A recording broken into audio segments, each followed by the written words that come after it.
السلام علیکم ورحمۃ اللہ وبرکاتہ۔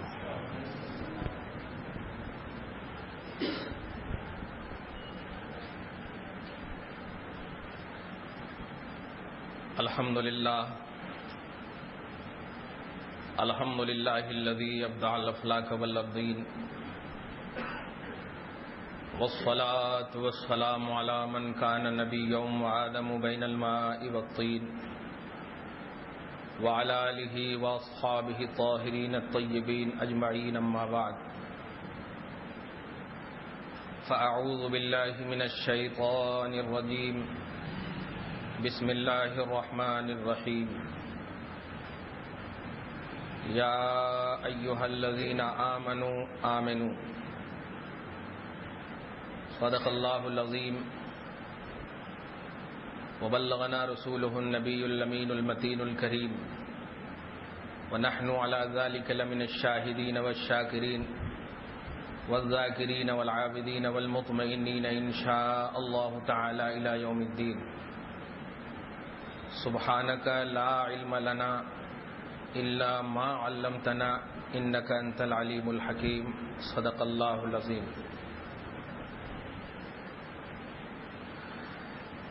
سب سے پہلے نہایت ہی ادب و احترام کے ساتھ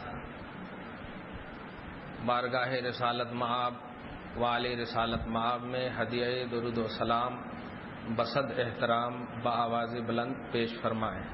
اللہم صل علی سیدنا و شفیعنا و حبیبنا و مولانا محمد معدن الجود والکرم وآلہ الکرام وابنہ الکریم وآلہ واصحابہ وبارک وسلم، صلاۃ و سلاما علیک یا حبیبی یا سیدی یا رسول اللہ صلی اللہ تعالی علیہ وسلم۔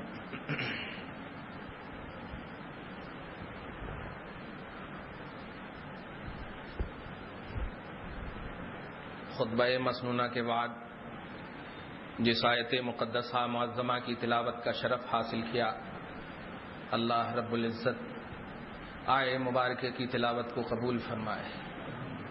تلاوت کردہ آیت مبارکہ کے صدق و طفیل میں ہم تمام لوگوں کے گناہوں کو معاف فرمائے، ہم تمام لوگوں کے عقائد و اعمال کی حفاظت اور اصلاح فرمائے، ہم سب کو حق بولنے، حق کی تلقین کرنے اور اس پر عمل کرنے کی توفیق نصیب فرمائے، آمین آمین آمین، بجاہ سید المرسلین علیہ تحیۃ و تسلیم۔ آج کا یہ مقدس اور انفرادی شان والا اجتماع جلسہ اصلاح معاشرہ کے نام سے موسوم ہے۔ دعا ہے اللہ تبارک و تعالی اس جلسے کے جتنے بھی اور جس طرح بھی حصہ لینے والے حضرات ہیں، سبوں کے حصوں کو قبول فرمائے۔ میری گفتگو اگر آپ توجہ سے سنیں گے تو انشاءاللہ بڑا لطف آئے گا۔ چند لمحوں کے لیے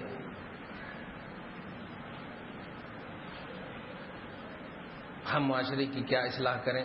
سچ یہ ہے کہ ہم سب لوگ خود اصلاح کے محتاج ہیں، مگر اس بنیاد پر کہ شاید کس کی بات ہمارے یا آپ کے دل میں اثر کر جائے اور کس کی وجہ سے اللہ تعالی ہمیں اور آپ کو نیکی کی توفیق دے دے، اسی تصور میں ہم سب لوگ معاشرے میں رہیں تو انشاءاللہ ہمارا معاشرہ آٹومیٹک، عربی کا ایک لفظ ہے مصلح ہو جائے گا، اسے کسی مصلح کی ضرورت نہیں پڑے گی، یعنی آٹومیٹک ان کی اصلاح ہو جائے گی۔ میں نے جو آیت کریمہ پیش کی ہے اس آیت کریمہ کا میں پس منظر بتاؤں۔ اللہ کا کلام رسول اللہ صلی اللہ علیہ وسلم کا اتنا بڑا معجزہ ہے، اتنا بڑا معجزہ ہے کہ قرآن مجید رسول کا ایسا معجزہ ہے کہ اس سے افضل و اعلیٰ یا بڑا کوئی معجزہ نہیں. رسول کا سب سے بڑا معجزہ کلام الہی ہے.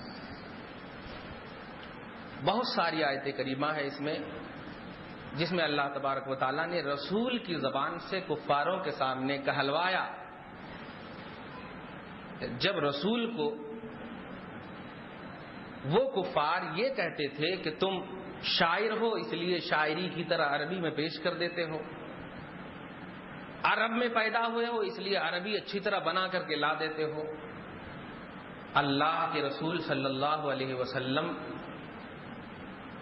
کو ان کفاروں کے سامنے چیلنج کے لیے کلام الہی کی آیات مبارکہ حوائج اور ضرورتوں کے مطابق نازل کرتا گیا میرے آقا پر.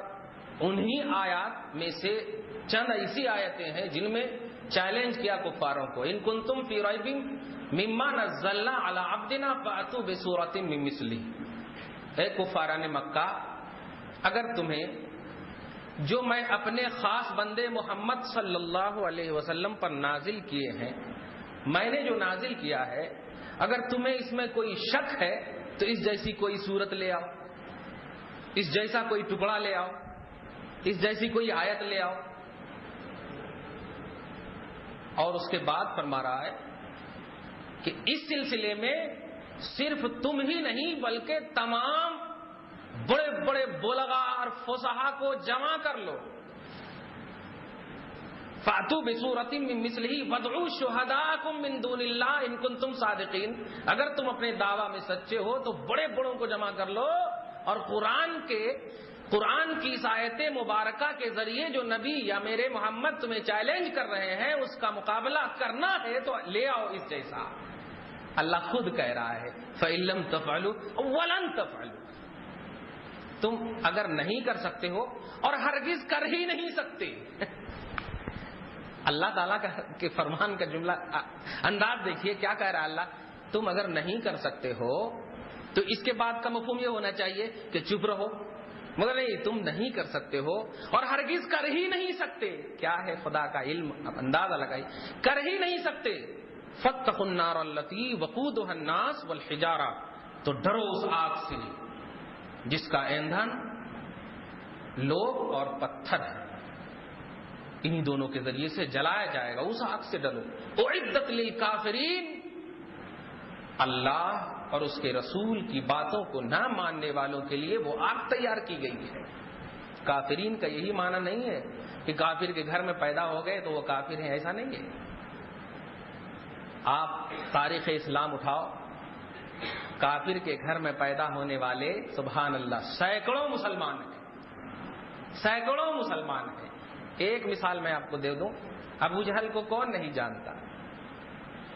ایسا کافر، اس طرح کا کافر کہ آپ تو خوب اچھی طرح جانتے ہیں، مگر ان کی کوکھ سے پشت سے پیدا ہونے والی ذات حضرت اکرمہ صحابی رسول بنے، مسلمان بنے.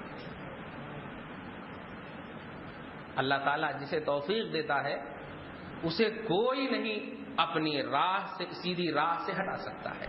اللہ ہم سب کو نیک ہدایت نصیب فرمائے. میں اس آیت کریمہ کا پس منظر بیان کرنا چاہ رہا تھا. اس کے ساتھ ساتھ یہ کہنا چاہ رہا تھا کہ قرآن مجید ہمیشہ معجزہ رہا. قرآن مجید، غور کیجیے گا، قرآن مجید، ابھی حضرت نے ایک جملہ کہا ہے کہ ان کی بات توجہ سنیے گا، آپ ہماری طرف دیکھیے گا، ابھی کچھ میں اشارے میں بھی بول دیتا ہوں.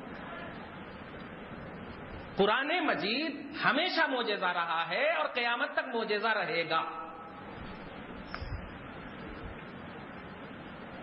اور معجزہ کسے کہتے ہیں میں آپ کو تعریف بتاؤں. ایک فعل ہے، ایک کام ہے، ایک امر ہے، ایک چیز ہے. ایسی چیز نبی سے ظاہر ہو جسے عقل تسلیم نہ کرے، جسے عقل نہ مانے. ادھر آ جائیے. اب ایک چھوٹی سی مثال، معجزہ کسے کہتے ہیں؟ ایسی چیز نبی سے ظاہر ہو جس چیز کو عقل تسلیم ہی نہ کرے. دنیاوی اعتبار سے مثال دیتا ہوں. بھائی ہم بیٹھے ہیں نا, بیٹھے بیٹھے چاند کو اگر 2 ٹکڑے کر دیں, بتاؤ عقل تسلیم کرتی ہے؟ کتنا بھی آپ پتھر مارے, لاٹھی مارے, جا کر کے آپ ماریں گے تب بھی نہیں ٹوٹے گا چاند. اب بیٹھے بیٹھے چاند کو 2 ٹکڑے کیا جا رہا ہے, بیٹھے بیٹھے چاند کو 2 ٹکڑے کیا جا رہا ہے, تو عقل اسے تسلیم نہیں کرتی.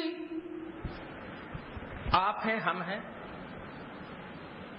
بالکل چڑچڑاتی دھوپ ہے, زبردست دھوپ ہے, اس دھوپ میں اگر چلیں تو چلنے کے ساتھ ساتھ کیا ہمارا سایہ رہے گا یا نہیں؟ بولیے. تو عقل کہتی ہے انسان تو اگر چل رہا ہے تو انسان ہونے کی وجہ سے دھوپ میں سایہ ہوگا. یہ عقل ہے, عقل ہے. مگر اگر آپ چلیں اور سایہ نہ ہو تو اسے عقل تسلیم نہیں کرتی. بات آ رہی ہے سمجھ میں؟ عقل تسلیم نہیں کرتی. ایسے ہی آپ مثال لیتے جائیں, ایک لاٹھی ہے,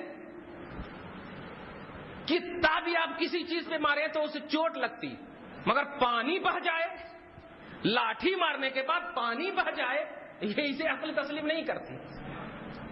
عقل تسلیم نہیں کرتی. حاصل کلام یہ ہوا کہ نبی سے ایسا کام ظاہر ہو جسے عقل تسلیم نہ کرے اسے کہتے ہیں معجزہ.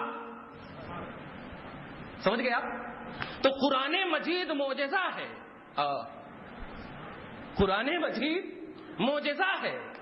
تو اب بتایا جائے کہ اس قرآن کو عقل تسلیم کر سکتی ہے یا نہیں, کیونکہ معجزہ کی تعریف یہی ہے کہ جسے عقل تسلیم نہ کرے.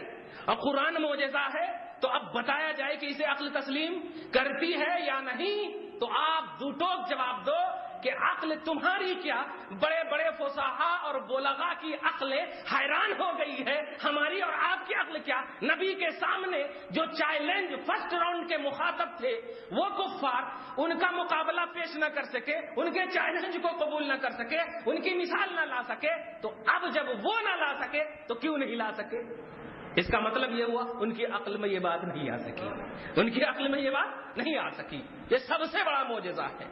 چنانچہ کبھی ایک موقع ایسا بھی آیا تھا کہ یہ لوگ سب سر دھر کر کے ایک دم بالکل بیٹھے جمع ہوئے ایک روم میں, اور الم تر کیف فعل ربک باصحاب الفیل, اس آیت کریمہ کے مثال پیش کرنے کے لیے بڑے بڑے بلغا بیٹھے, اور بیٹھنے کے بعد چند لوگوں نے کہا کہ ہاں دیکھو ہم بتاتے ہیں, بڑے بڑے ہیں.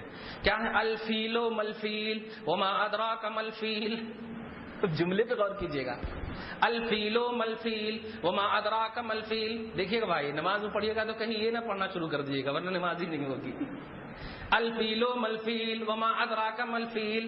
فیل مانے ہوتا ہے ہاتھی, تو الفیل و ملفیل ہاتھی. کیا ہے ہاتھی؟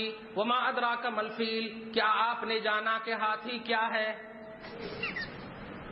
اب اس کے بعد اس کو ایک سونڈ ہوتی ہے, وہ سب پوری عربی میں بنا کر کے پیش کیے, اور جب پیش کیے تو نبی کیا کچھ کہیں گے, ان کے ہی لوگ ہنسنے لگے.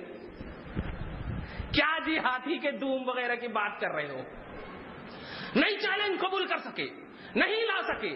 عقلیں حیران ہو گئی, عقلیں خیرہ ہو گئی, پریشان ہو گئے.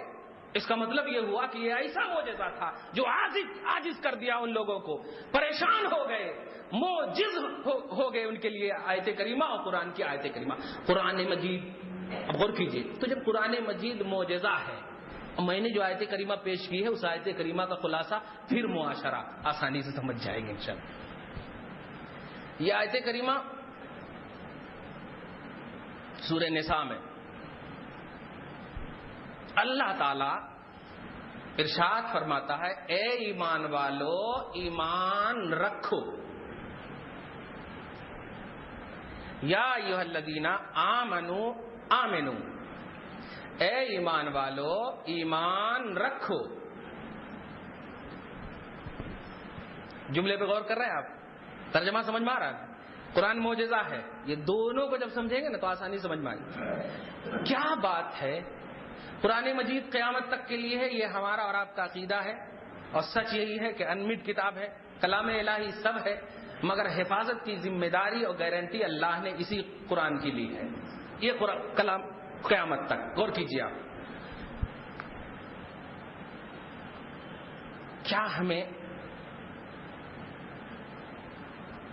اس بات کی ضرورت ہے کہ ہم ایمان نہیں لائے ہیں؟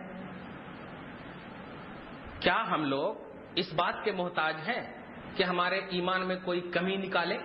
بولیے آسانی تمہاری زبان میں، کیا ہم لوگ مومن نہیں ہیں؟ بولیے ہاں ہے کہ نہیں؟ بولو الحمدللہ مومن ہے نا ہم، الحمدللہ لا الہ الا اللہ محمد الرسول اللہ، کلمہ ہم پڑھتے ہیں، مومن ہیں۔ اب سوال غور کیجیے گا، لا الہ الا اللہ محمد رسول اللہ، ہم کلمہ پڑھتے ہیں، الحمدللہ مومن ہے۔ اب اگر میں کہوں کہ قرآن آپ سے کہہ رہا ہے تو اب آپ کو غصہ نہیں آنا چاہیے نا، اعتراض نہیں کرنا چاہیے کہ بھائی ہمیں تو پہلے ہی سے مومن ہے، آپ میرے کو کہہ رہے ہیں ایمان رکھو۔ ہم لوگ کلمہ پڑھتے ہیں نا بھائی، غور کیجئے گا، یا ایھا الذین کفروا آمنو نہیں کہا ہے قرآن نے، یا ایھا الذین آمنو آمنو، اے ایمان والو ایمان رکھو، اے ایمان والو ایمان لاؤ۔ اب جا کر آپ کٹوں پر میرے خلاف سازش مت کیجئے گا کہ ہم مومن کو ایمان کی دعوت دے کر کے گئے ہیں۔ غور کیجئے گا، گویا قرآن مجید بے شک مصطفیٰ پر 1400 برس پہلے نبی پاک ظاہری زندگی میں تب تشریف فرما تھے تو یہ قرآن اترا، اس میں یہ آیت کریمہ اتری۔ اب اس کے مخاطب کون؟ اس وقت صحابہ۔ اب غور کیجئے گا، اس وقت صحابہ، اے ایمان والو، اے ایمان والو، اس وقت کا منظر یاد کیجئے جب یہ آیت کریمہ اتری ہوگی۔ نبی نے کس سے کہا ہوگا؟ کافروں سے کہنے کو کہا ہی نہیں گیا تو نبی نے کس سے کہا ہوگا؟ جب کافر سے کہا ہی نہیں گیا بلکہ کہا اے ایمان والو، تو اس کا مطلب یہ ہوا مصطفیٰ کہہ رہے ہیں تو اب سامنے صحابہ ہوں گے، سامنے صحابہ ہوں گے۔ اے ایمان والو ایمان رکھو۔ اب یہ آیت کریمہ آپ دیکھیے گا اور پس منظر آپ ذہن میں لائیے گا۔ اب ایک سورہ حدید کی آیت کریمہ آپ کو پیش کر رہا ہوں اور معاشرہ غور کیجیے گا، غور کیجیے گا۔ ایک ایسا موقع تھا، آیت کریمہ کی تفسیر بتا، حضرت عائشہ سے روایت ہے، حضرت عائشہ صدیقہ ام المومنین رضی اللہ تعالی عنہا فرماتی ہیں کہ میرے آقا صلی اللہ علیہ وسلم حجرہ میں تھے، حجرہ شریفہ میں آرام فرما تھے کہ باہر کٹوں پر، یہ آپ کی زبان میں میں بول رہا ہوں تاکہ سمجھ جائیں آپ، کٹوں پر کچھ حضرات بیٹھے ہوئے تھے، غور کیجیے گا، کچھ حضرات بیٹھے ہوئے تھے اور بیٹھ کے ہنسی کر رہے تھے، ہنسی کر رہے تھے، وہ ہنسی کر رہے تھے۔ وہ کون حضرات تھے؟ کون حضرات تھے؟ کفار نہیں تھے، نبی کے وفادار میں سے تھے، صحابہ کرام تھے۔ آقا آواز سن کر کے حجرہ سے تشریف لائے باہر، اس سے پہلے کہ میرے آقا کچھ کہتے، جبرائیل علیہ السلام بارگاہ مصطفیٰ میں آ کر آیت کریمہ دیا اور کہا اے حبیب ان لوگوں کو کہہ دیجئے الم یعن للذین آمنوا ان تخشع قلوبہم لذکر اللہ،